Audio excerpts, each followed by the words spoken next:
Okay, still Sunday, March 20th. We got the U-boats on, and we're going to give you a quick assessment of what's in store for the future of the truck and just all the work we got to do. And here's some of the crap I got to put up with when I'm working on something. This little jerk wants to steal rags. She likes to steal rags and rip them apart. And when I try to take them away, she does this. A lot of times I have to chase her. Now she wants to play tug of war, but this old rag is really, you shouldn't chew on that because it's so greasy. And here's what she does. She won't let me have it. You shouldn't chew on greasy rags. I've wiped up oil and everything with it. Stop. Stop. Okay, I'm getting ready to corner you. Not that you're not quick enough to get out of there. Okay, we got to get that away from her. This is just some of the crap I put up with. You want to go in the house? Huh? You want to go in the house? Sometimes you can trick her. Come on, let's go in the house. Come on. Come on. Let go. Let go of it. Got it. Okay. Oops. I shouldn't have let her have that again. Okay. Let go. Let go. Let go. Let go. Let go. Just want to let go. Okay. Okay, she let go. Finally. This goes in there. Okay, we got the new U-boats on both sides now. Second side went about the same as the first side. And surprisingly, the brakes are still good on this truck. There's all the dust that came out of there, not much. If I had enough brake cleaner, I'd go ahead and clean them off. I have not pulled this side off yet. Not going to, one-handed. The old Ford 9-inch. Let me get my light here. Oh, it has one of those convenient plugs in the back. It's full of oil, very dirty and black, but still full. We may change that soon. Actually, I see no reason to change it until I take the bed off and do all the work I want to do or that it needs. But there's what it looks like. Very black. Typical for a truck this old.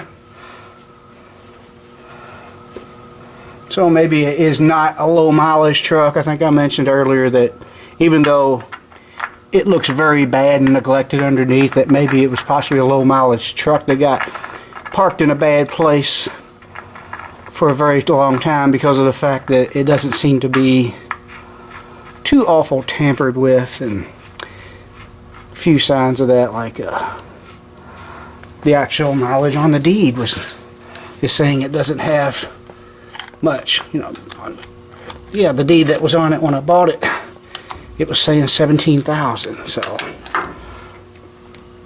of course, who knows how accurate that is. Maybe they meant 117, I don't know. But let's see.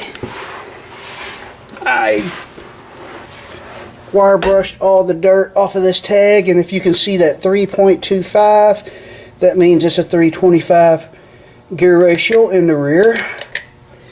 And it is a single track. So you can see that's not turning. But this other axle, can't see because I got the drum off, is turning. And if I hold it still with my foot, which I am, this side turns. Regular old single track. Boo, I wish it was a posi. I'd be willing to bet that it's a 28 spline and not a 31 spline axles, because before 1980, every half-ton truck I ever tore apart with a Ford 9-inch was 28 spline. After 80, they switched them all to 31. So, U-joints, a little bit of play, not bad. Someone attempted to grease them recently. You can see a little red grease. Where was it? Up in here. None of this stuff I'm telling you is that important, but yeah, you can see that little bit of grease right there. And you know, as rusty as this thing is under here, the shock, I'll show you in a minute, the shock bracket on this side was just hanging loose from the top because the rivets have rotted away and the mount looks bad. I'll need to order those. As far as saving this frame by patching it, no, it's rotted there and there. You can see all that. That's bad. Someone actually put a repair plate right in there just so they have something to bolt their bumper to in the rear of the bed. This side of the frame is not bad at all. I don't know why that side rusted so much worse. Maybe it sat out in a field with a flat tire on this side and it was sunk in the mud or something. It's kind of what it looks like. Happened to it, even though it's not muddy under here. I don't know why muffler clamps are on the rear end. I just thought that was odd. But I went ahead and got the shock off like I was trying to say. Classic old glass plaque mufflers on it, which is why it sounds so good at idle, and got that annoying glass pack clap when you rev it up. Oh, what else? Let's see. Yeah, it's rotted at this spring perch, that spring perch. Of course, we already knew that it's going to need some leaf springs. You can see the crack, one cracked leaf right there. I like the fact that it's got overloads. Oh, excuse me. I don't know if these are dead or not. There's your overloads. I kind of like that. I haven't decided how I'm going to go about fixing this. As you know, I am not going to do too awful much to this until the power stroke is done. Several possibilities. I may just order some tubing and build my own frame from about the front spring perch back, which means I would cut both sides off. Or I may go to pull apart and find a truck frame that is similar. Maybe they would torch the rear off. Maybe they'll force me to buy the whole frame. Either way, I don't care. Or I might possibly, which not very likely, find a truck this year parting out with a good frame. It's not very likely that's going to happen. I do know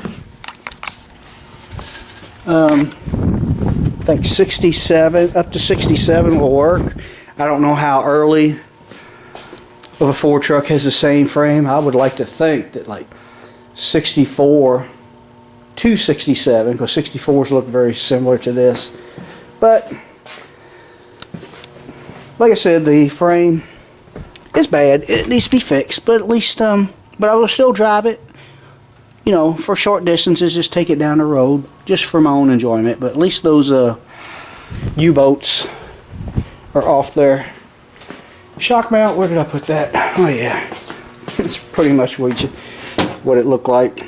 Shock mount rotted away, rivets broke off. Actually, not the rivet gave way, the frame gave way there. So it is what it is. It's rotted away. But and some people might not think this truck is worth fixing, parted out.